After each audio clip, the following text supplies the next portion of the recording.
so I can get some things up here I need.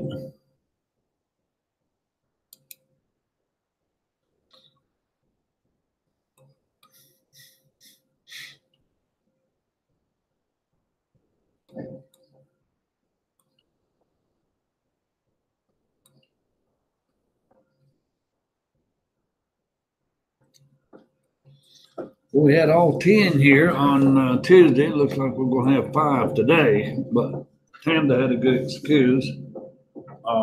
Rest of the people I don't know. But we're going to look a little bit at chapter 11 today, a few solutions. And we must get into chapter 12 on these property transactions again. We definitely need to spend the last half of the semester on corporations. But business taxes, anytime we're talking about accounting periods or depreciation or accounting methods, that's business, and corporations use them. But we haven't flat out got to a corporate return yet. It's taken a while to get there, but we will. Second part of the semester.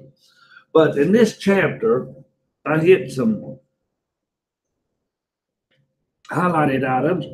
We did not calculate anything on completed contract method or the percentage of completion method.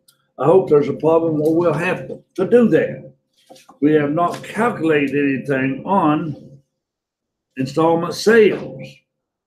But if we use the form, if you want to go with one installment sales contract, if you would, bring one of those forms to class on Tuesday. And there is one in your book. What page was that on, Tracy, in your book? 1129. All right, that's a 2016. See if you can copy the 2017 installment sales, and we'll find the problem and put that on there Tuesday before we leave this chapter. Yeah, bring the form to class with you.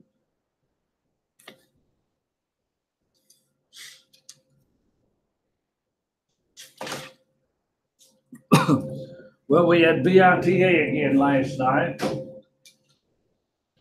And Giorgio, some little lady had to pay $15. It was okay.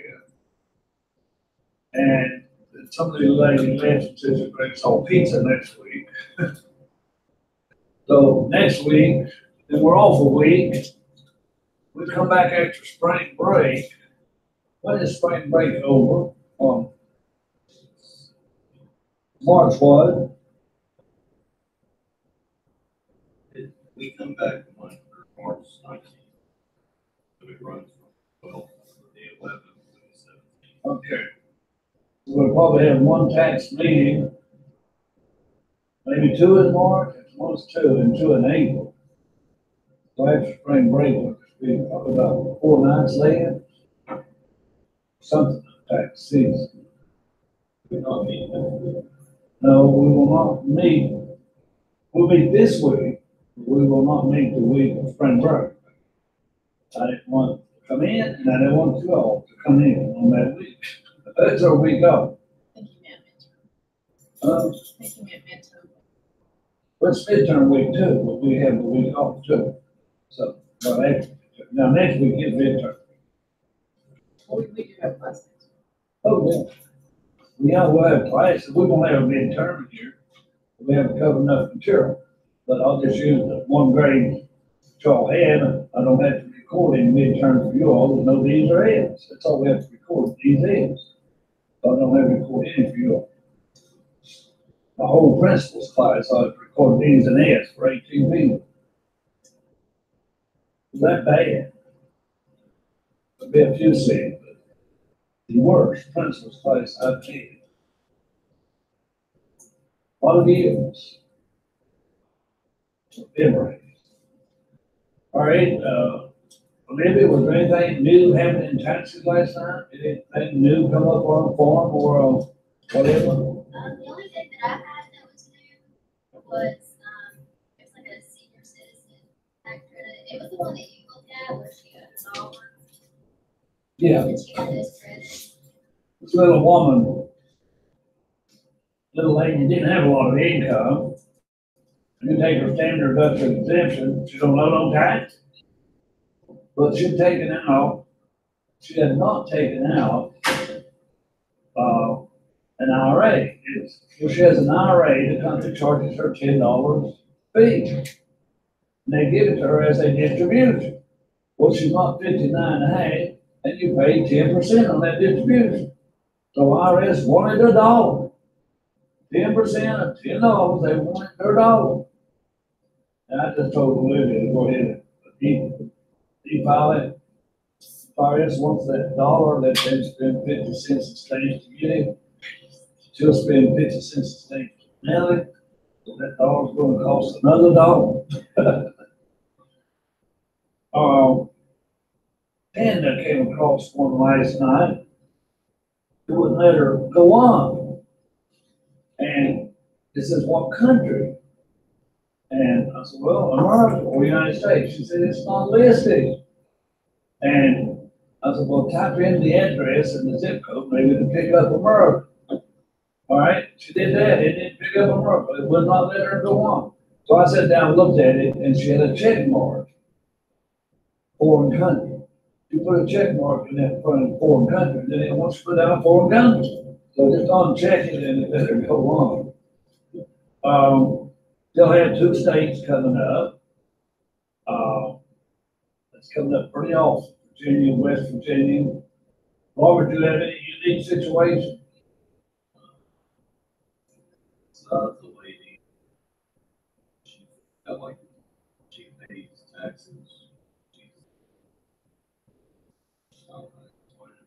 All right, he had a lady that paid estimated tax. Yeah. She paid $375 a month. All right, and she's getting back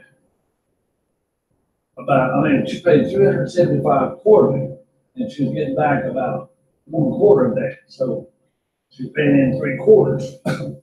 Now, we could not find a estimated tax value on tax slate or is.gov. I did not see an estimated tax value. So I told her, she'd have to call them and get them sent to her or pick them up down at H&R Block or somewhere. Going to IRS.gov and print them off. But she came up, Robert, after you did all of her taxes, and after everything was said and done, she came up and asked me how much would she owe a year on the same income.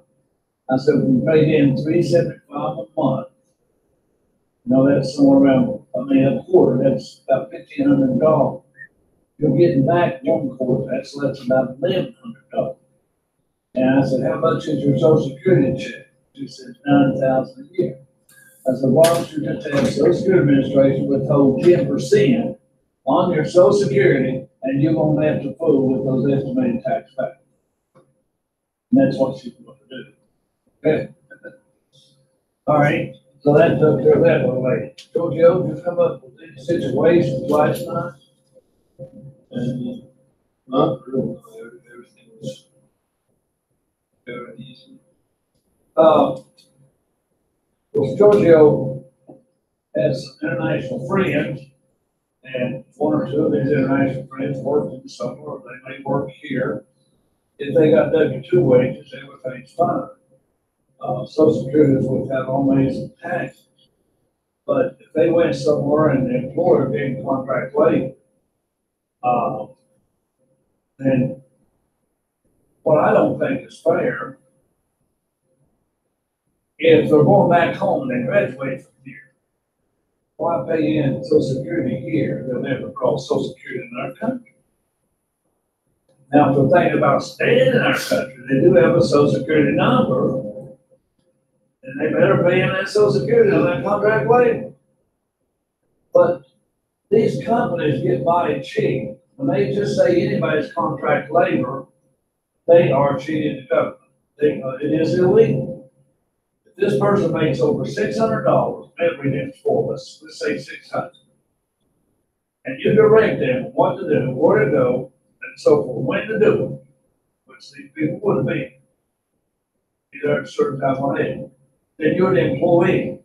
What do these companies say? They say Social Security, they say Medicare, they say FUTA and SUTA and workman's comp. Workman's comp is a disability insurance if you get hurt on the job. So the companies are saving money. Now, back when I had a tax practice and there was full-time workers, truck drivers and co-pilots were these mining companies were paying them. That don't even give them 1099. Coal companies just told them to take care of the taxes on it. Okay. But I asked these people, you're paid under the table, nothing's withheld on you. What if you want to go draw Social Security? Okay, nothing's paid in. What if you get hurt on the job? You can't draw workman's comp. Unemployment, you can't draw unemployment comp. So if you get hurt, you can't draw workman's comp if you're not employed. So keep those things in mind. All right, so let's look at some problems, just a few, on page 1130 something or another. 1132. I asked you to look at the even problems, but let's look at uneven problem number 37. Now, I just want to run over those to you as if they were a PowerPoint.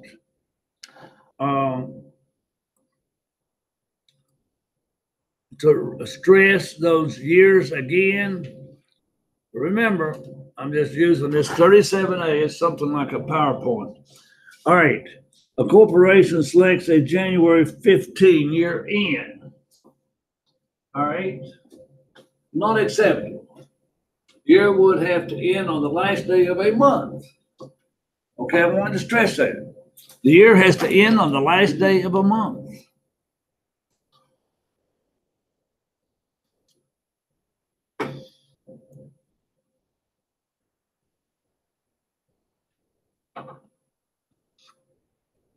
Okay, how about B part?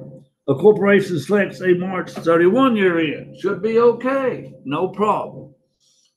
All right, a corporation elects a year that ends on the last Friday in March. The last Friday in March is okay. The last Friday in March is okay, maybe the 28th, the 27th, but they'll end their year.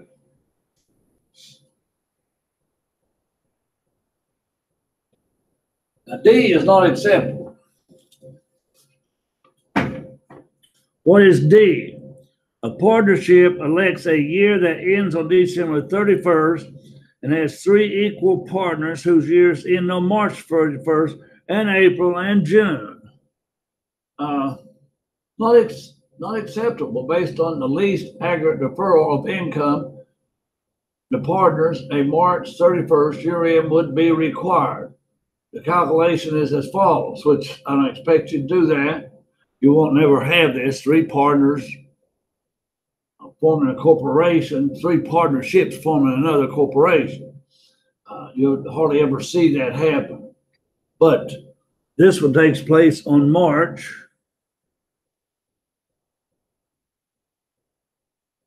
I guess March 30th won out because of all these fractions.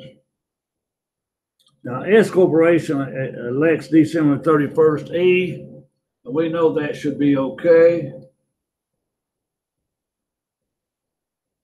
It is acceptable. But look back at these fractions. I'm not going to have you to calculate those. This partner for 3 months and that partner for 9 months and this partner for a whole year and whatever, okay? There's just no need to calculate those. Okay, so now some of the even problems that you should have been looking at. Number 38, change in accounting period. Which of the following instances is a taxpayer permitted to change accounting periods?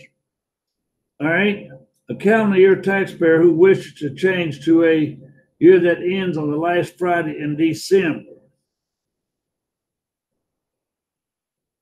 I don't know why anybody would want to not wait. The last Friday in December, I'm just going to show you these to you too, as if they were PowerPoint. So the numbers in the table, let's see, no. Approval is not required in any of these situations. They're not required to change its accounting period to conform with its parent if a consolidated return is filed. So you can change without permission from a December to a last Friday in December. All right.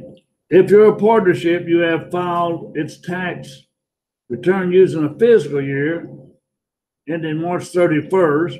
The partnership wishes to change to a calendar year that coincides with its partners. That's acceptable.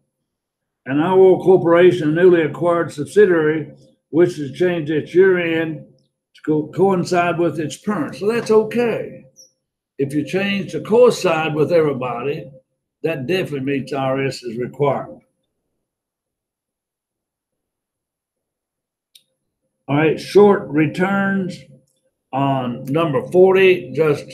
I'm using these problems for review on some things that I didn't stress.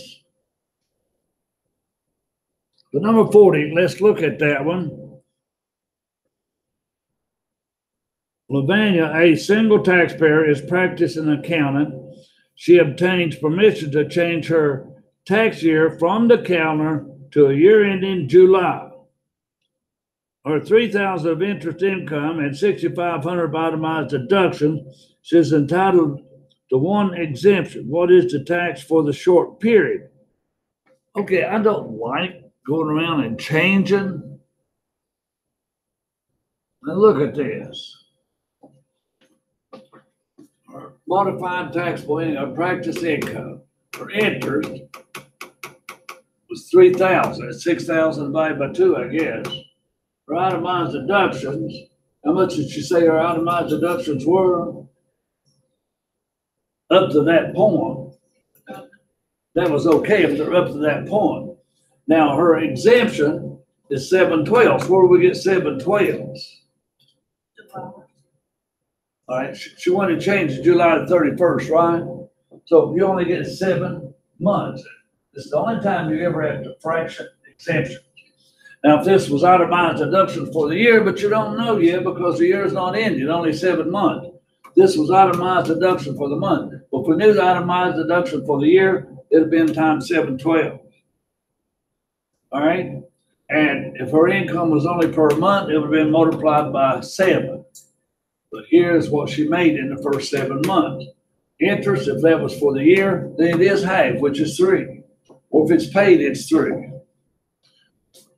Again, I don't like for you to change in the middle of the year like that, even have to do a problem like this. Okay.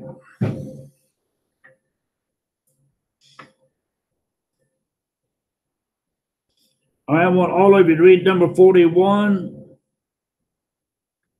Number 41.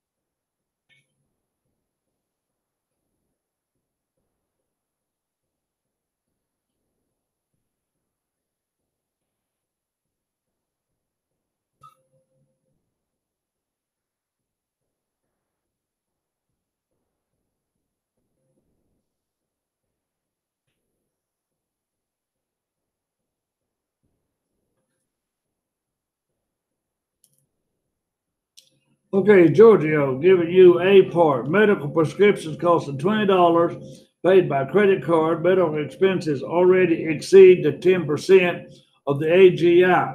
How much of the following expenses are currently deductible by a cash basis taxpayer? Is A, can a cash basis taxpayer deduct that $20? Yes, even if it's paid by credit card. Okay, Robert, prepaid interest not related to points. You prepaid $200 on a residential loan. You're a cash basis taxpayer. Yes or no? Is that deductible?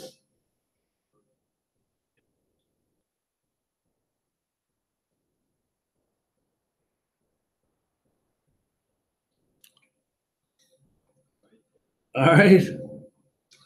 Uh, Robert, if you're reading what I'm reading, okay, interest, prepaid interest is not deductible. All right. Taxpayer borrows $300 from the bank to make a charitable donation. The $300 is put to a charitable organization before the end of the year. So, Olivia, can you borrow money to give to a charity and deduct it from your taxes? Why, sure. Church don't care whether you got money.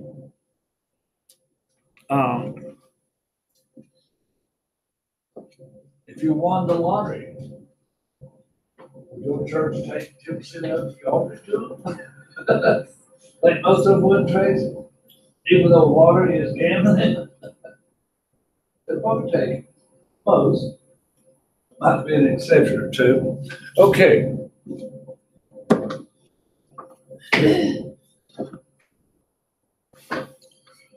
All right. Taxpayer gives a note to the church indicating an intent to contribute $300. No. What do you think, Austin? No, because an intent. You get all these pledges on TV. You can turn the TV on about any evening and you find somebody, it may be even a religious program, and they want pledges or donations. They've had those on TV for a long time. So because you pledge it, don't mean you pay it, does it? All right, then a calendar year, let's see. A calendar year individual mails a check for $200 to his church on December 31st. The check is postmarked December 31st and clears the bank on the 4th. Tracy, what do you think?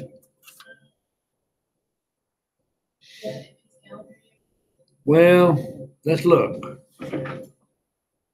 Items B and D. Now, what was D? Intent to pay, note. That was Austin. So Austin hit that right.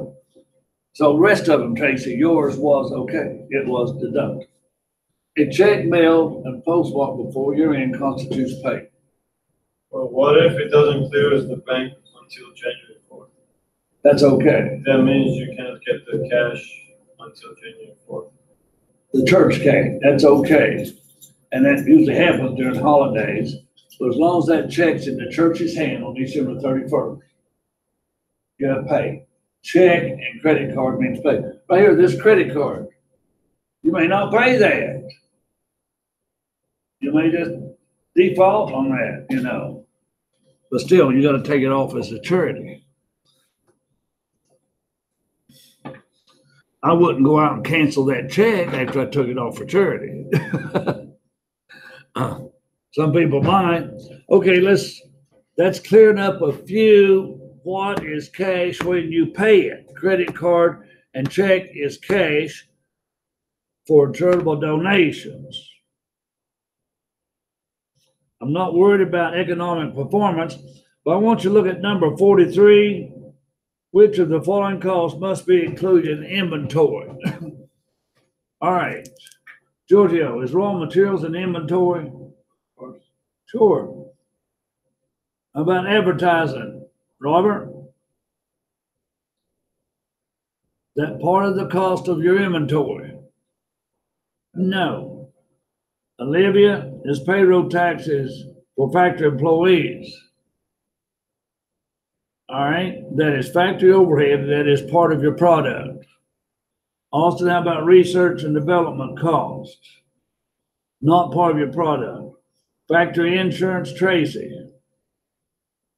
Yeah, it's part of your product, it has to be. Repairs on factory equipment should be factory overhead. Factory utility costs should be overhead. Factory rent should be overhead, what have you. So let's look at those and see if we're on target.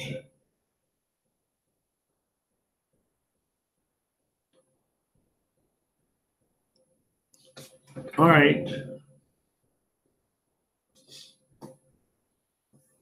A, C, E, F, G, H must be included. The one we leave out, B, D, B and D. So hopefully it's the two that we supposed to leave out.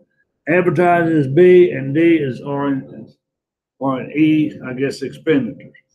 Okay, so you know what goes into the cost of inventory, but now I showed you on one of the forms in your book what other costs, labor could go in cost of inventory after you think it's finished. All right, maybe Food City gets a whole truckload of oranges. Well, you're gonna sell about 10 oranges in a bag. Your employees have to bag those up, 10 oranges per bag or 5 pounds per bag. You gotta do the bags and so forth. That's more cost even in those oranges. Food City puts them out and sells them by the bag. So that's cost added. And that's what I was trying to show you on the back of a form. You're gonna add labor, you're gonna add materials, and whatever, and supplies.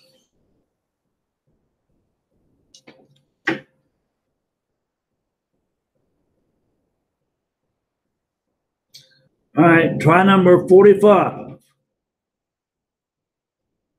45. Take a minute, everybody read it, see what you come up with. Installment sale. If you're calculating gross profit, you should know how to do that.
Well, that number 45. All right, you sold it for 80,000.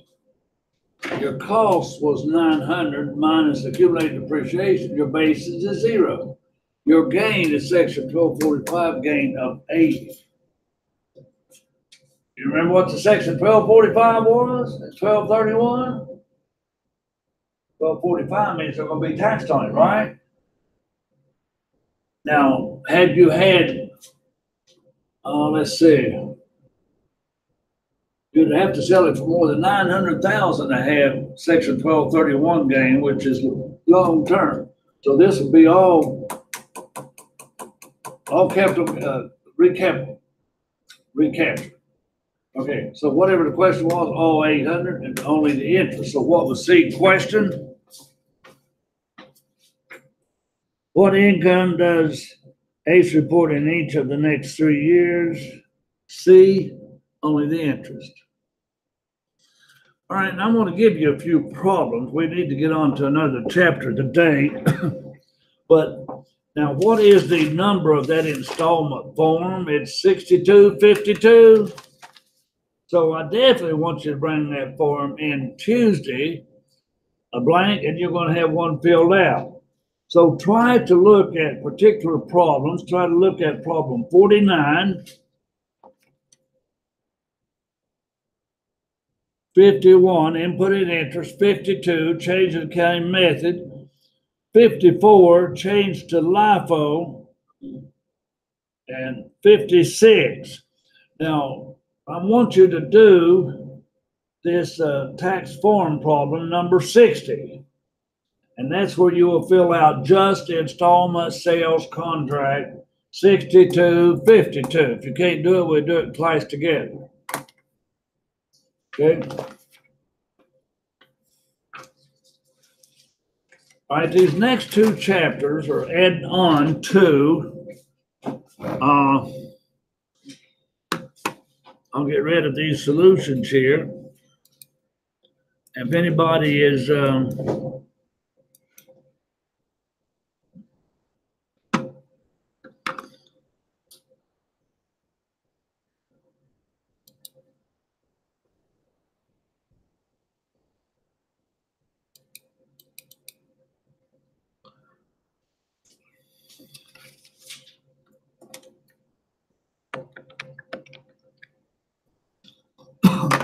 okay, now we have studied long-term capital gains. We know what a capital asset is. We have talked about section 4797. That's where we put these 1245 gains and these 1231 gains. 1250 gains was real estate. Now, we just were talking about buying and selling. That's all we did in those chapters. But in these chapters, we're going to trade. We're going to have it lost by fire or flood. And we're going to look at some other ins and outs. Now, all of you will have capital assets sometime. All right. Now, I'm doing a return for a man, and he sold a home. It was a second home. Your first home, remember, is a capital asset, and you can exempt, I think, $500,000 worth of gain on it. You sell it at a loss, you can't take it. So he's living in his principal home. This was a second home. He sold it for a gain. He will be taxed on it. If he sold it for a loss, he will get no deduction. So he hadn't given me his accumulating costs yet, so I don't know which one. But anyhow, it's long term, whatever it is, because we bought it many years ago. It's a second home. You cannot get that $500,000 exemption on a second home. It's going to be your primary home. This was just a vacation cabin or whatever.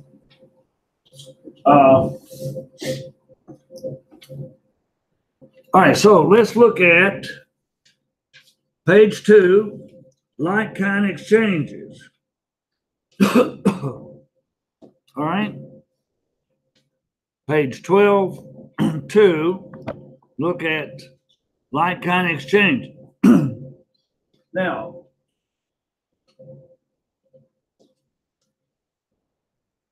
okay, Tracy, if you and Giorgio trading cell phones, you think that's a like-kind exchange? Would be, wouldn't it?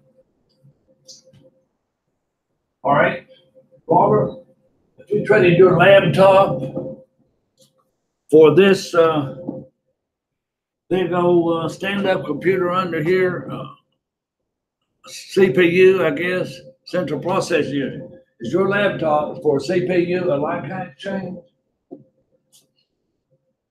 Both computers aren't like-kind.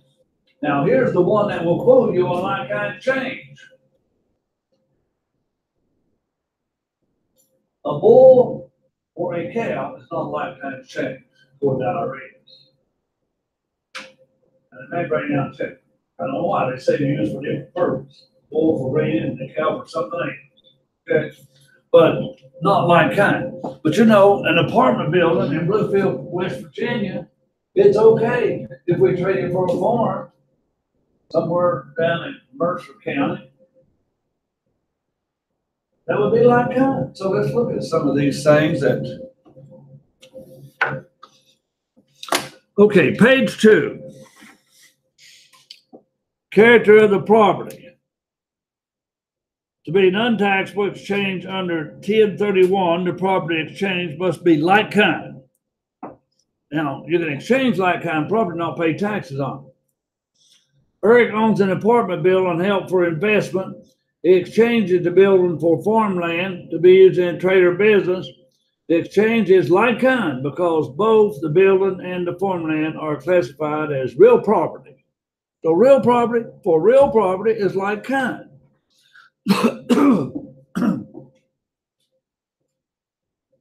Tracy, why would you want to sell? Why would you want to trade your apartment building? What tax benefits would you receive if you traded your apartment building for that farmland instead of selling your apartment building and buying that farmland?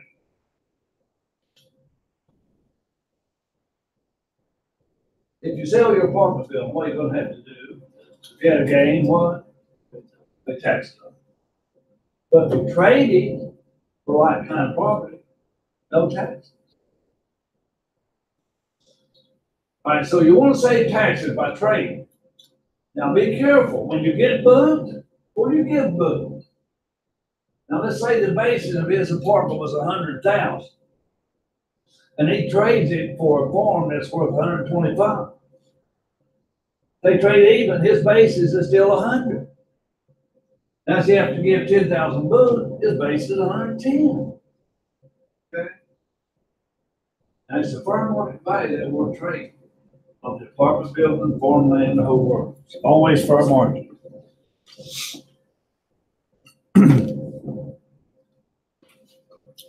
Okay, look over on page 3, bottom of the page. Property of a like class, office furniture, fixtures, and equipment of any nature or like class, information systems such as computers and peripheral equipment, automobiles and taxis, buses, light general purpose trucks, one for the other would be light change, heavy general purpose trucks, vessels, barges, tugs, and similar. But I want you to also look at not like kind property. Look at page 12.4 down toward the bottom of the page. I need to get PowerPoints for these taxes. I'll have to check again, see if they ever got them ready.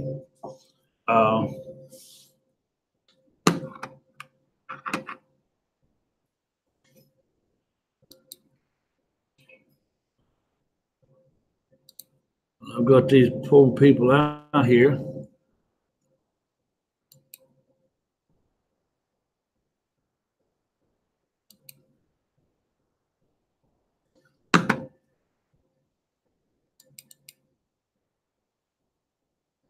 I'm still connected, I guess.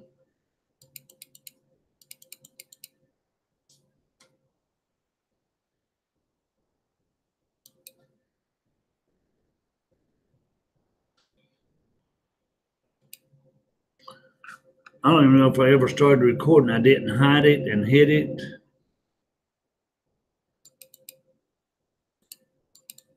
Press it once.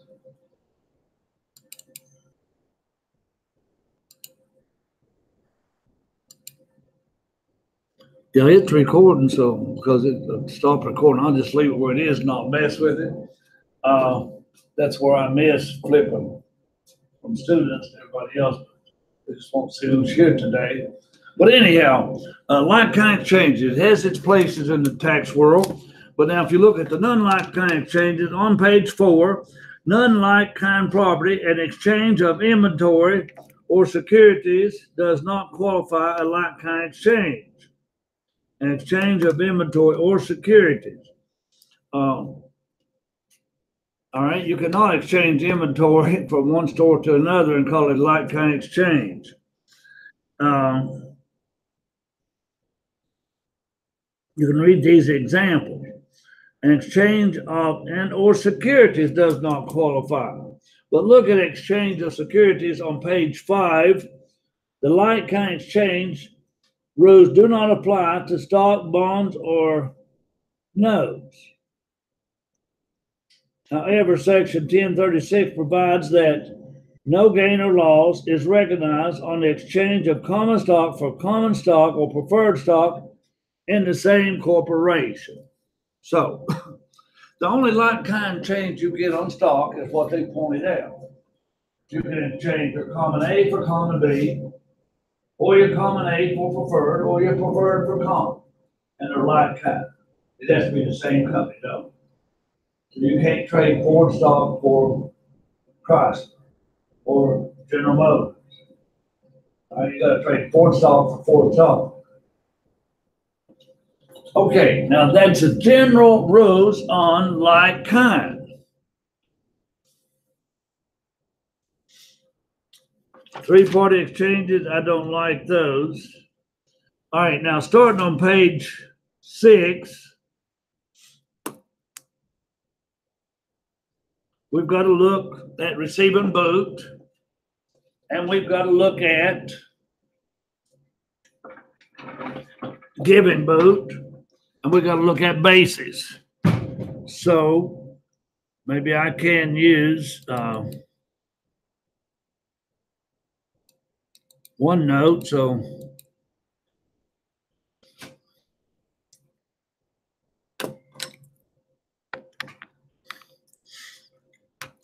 all right, we're going to have to look at a scenario. We're going to take, we'll go ahead and trade a Ford truck for a GMC. All right. Now, Tracy owns the Ford and Giorgio owns the GMC. Now, Giorgio, it doesn't matter what he paid, and it doesn't matter what Tracy paid. All right? Paid has nothing to do with it. The fair market value of the Ford might be $15,000, and the GMC might be $16,000. All right. Now, these are business assets now, not your personal assets. Now, Tracy has a $15,000 Ford. She wants to trade to. Okay. Now she gives Giorgio gives her 1,000 boot. Boot, yeah. Boot is different. Have you never heard of boot in your country? Never had? All right. Boot is the difference. Now, if you trade a car in your country, would you have to give a difference? But they don't call it boot, right? Okay.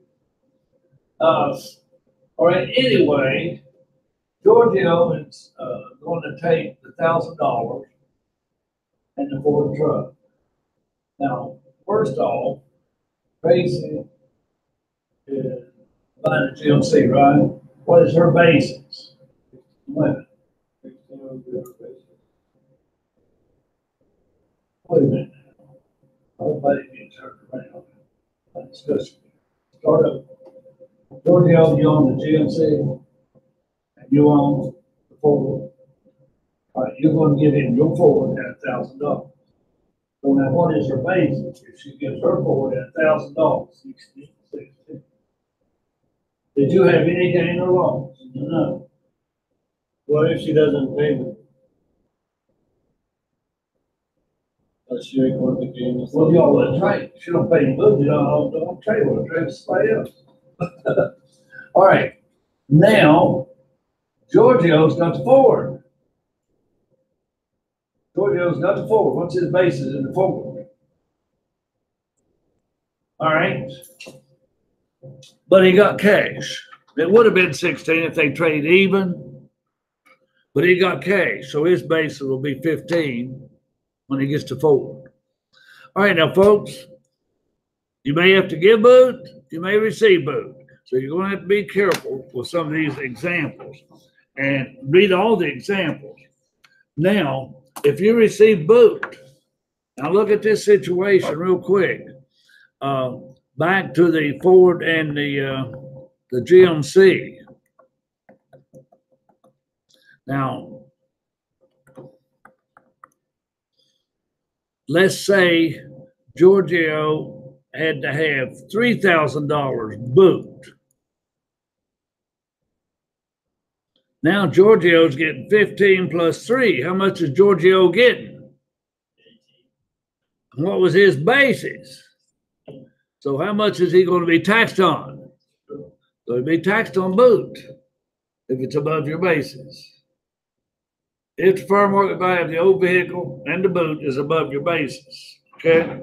So please read. I can't encourage you how much to read. Look down at example 17, for example.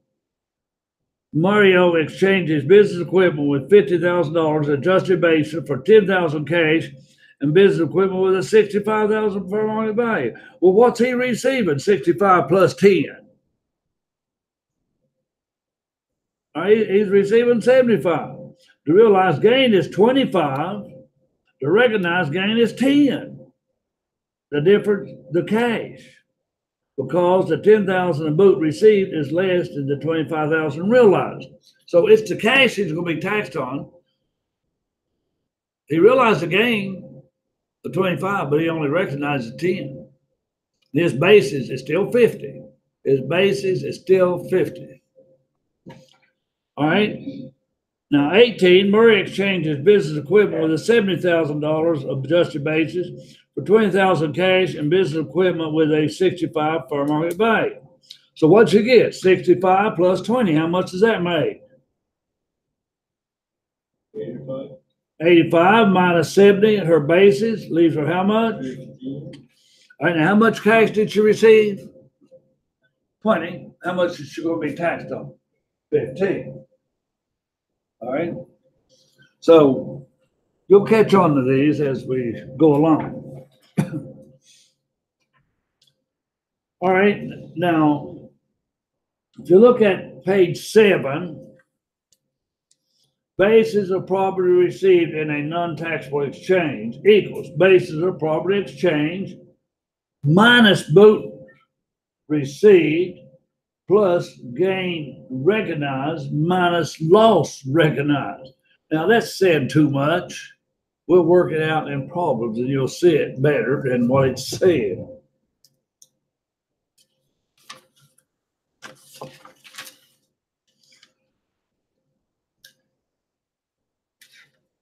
Now your holding period takes the same.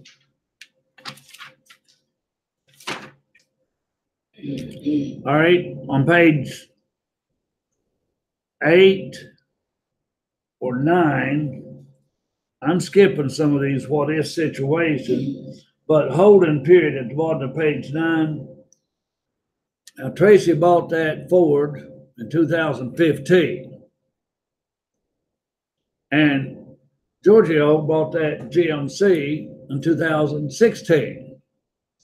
They traded in 2017. All right. What's your holding period then, Tracy? All right. Now you had the Ford. What year did you buy it in?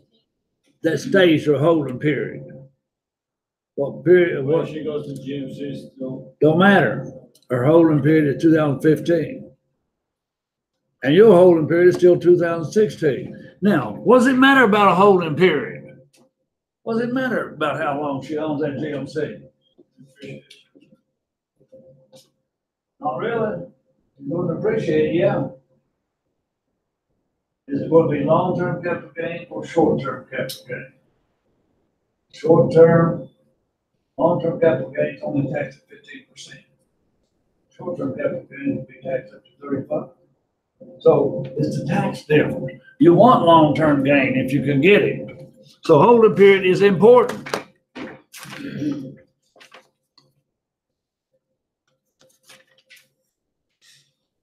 All right, look at page 10, involuntary conversion.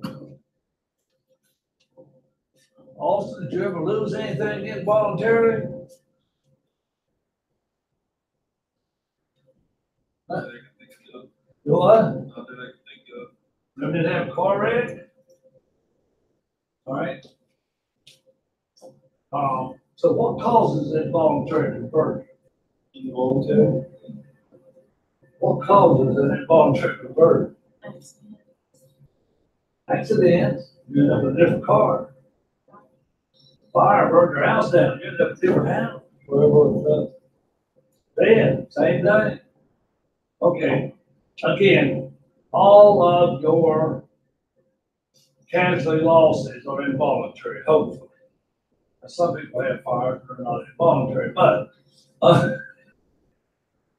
all of your casualties, legal, should be involuntary conversions, and they are nature or a theme, okay? But there's one more in here. You can be condemned by the health department.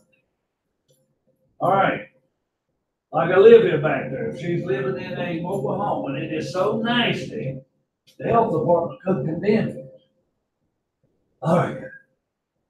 And that's another involuntary conversion. Now, what I mean, being more sensible about being condemned, the government can take part of your land or hospital or school. Okay? Or they condemn a part of it for right of way, for electricity or water lines, and so forth. All right, I know Buchanan County condemned a lot of property at one time for new high school. Those people who own that property had to sell it. And as the county's right of eminent domain, I guess it was. Okay, so being condemned. Now, if you live near a nuclear power plant, and it was getting dangerous and they condemned your property, wouldn't you want them to condemn and put you out? Okay. All right, so involuntary conversion. Now, what if I have a chicken farm? A chicken farm. And then a big airport went in near my chicken farm. And because of the noise, my chickens quit laying. I'm going to move because I want my chickens to lay eggs. Is that involuntary conversion? It really can be. You can argue that that's involuntary conversion. Okay, so look at page 10 and page 11. You can read definitions. Now, if we lose a house by flood or fire, or if we lose a car, whatever we lose, we do have a replacement period. Now, if you just had a car accident, let's say this is a business car now, and it's on your books for $4,000, but you totaled it, and the insurance company gave you $6,000. You simply have a $2,000 gain if you don't buy another car. If you put that $6,000 in another car, you're going to pay taxes on the gain. That's the way it works for the house, bridge. There's flooding going on right now. I think it was about flooding down in my grandsons live down in Cleveland, Chattanooga, Tennessee. They had a 2-hour late schedule this morning because of this flood. And there's a little town in Ohio being flooded. So there's these disasters happening right now, aren't there? Tornadoes hit somewhere the other day. We've had hurricanes. How about out in California? There's a lot of involuntary conversions because of the fire out there, right? A lot of involuntary conversions. Okay, so please read this chapter well by Tuesday, hopefully. But we will look at involuntary conversions and we will look at the boot thereof.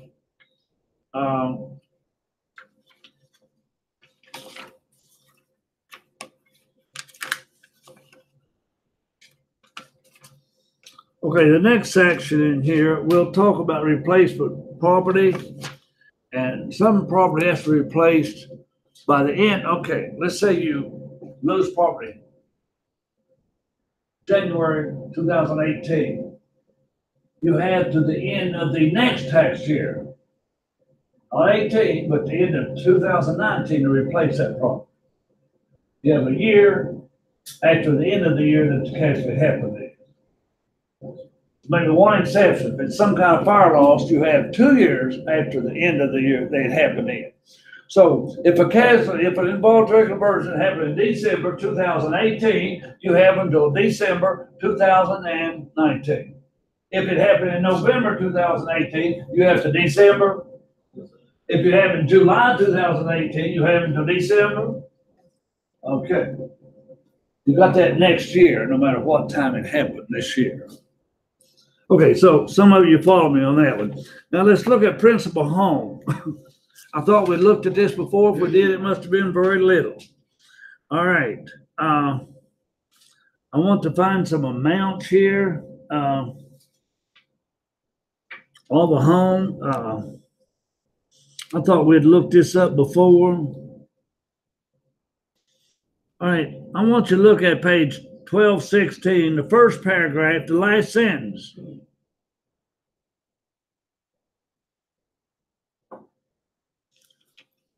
If you're single, how much gain can you have and pay no taxes?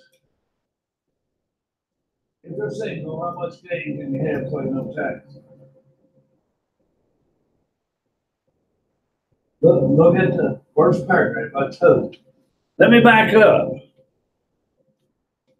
Look at page 1216. 250. Look at the first paragraph, the last sentence, yes. Now, let's say Olivia was married. Say Robert was married. All right? Now, how much could they together, if they're married together, how much could they exclude? Last sentence, first paragraph, how much?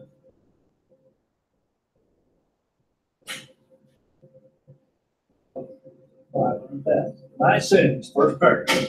Okay, so that's what I told this guy that I'm doing his taxes for as we speak. And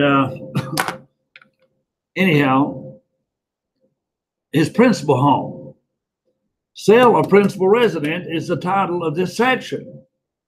His cabin in the woods that he went to for 2 or 3 months out of the year was just what it was. Second residence, vacation home, what have you. Now, if he had rented that property 1 month and called it rental property, even if he got nobody, if he even had an advertisement that said it was rental property, he could have sold it at a loss and took the loss because then it would become investment property. Okay. Okay, now what is your principal residence? It's a home. It's a double wide. It's a single wide. It's a motor home. It's a boathouse. And in case of Tarzan and Jane, it was a tree house. Okay, any of those can be your principal home, okay?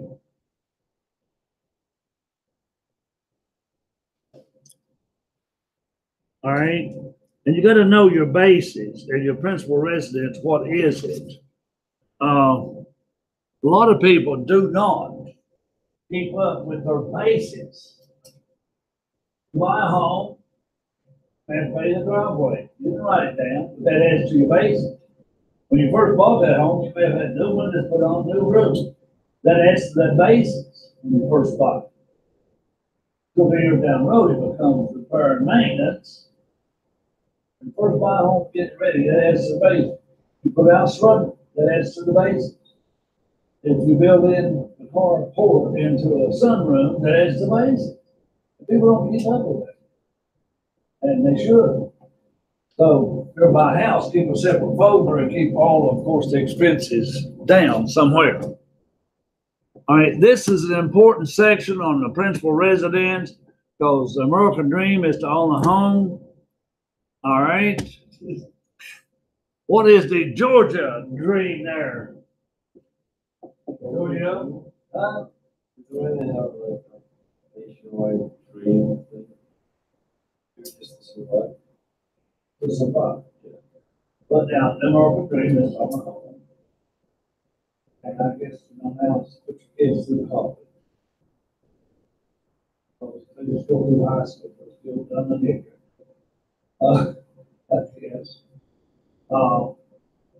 But yeah, in some countries, let's take a country like Ethiopia that are so poor, people starve to death. Yeah, definitely that is a goal to survive. Just get food. Okay. And in Mexico, their national dream is to get across the border. All right. Or to become an American citizen. So just becoming a citizen of our country is a dream. Okay. To some people.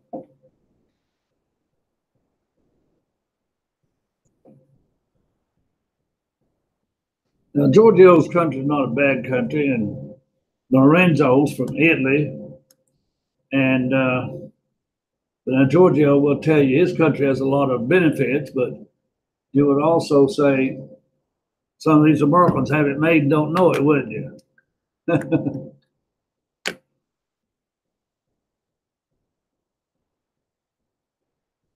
All right, look at the time period for selling a principal residence in a 2-year period.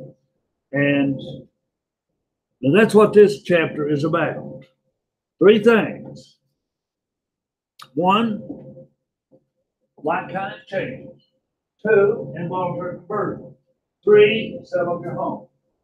Those are 3 important sections in this chapter. It's a short chapter. Please read it and do your problems assigned, and I'll see you too. Have a good weekend.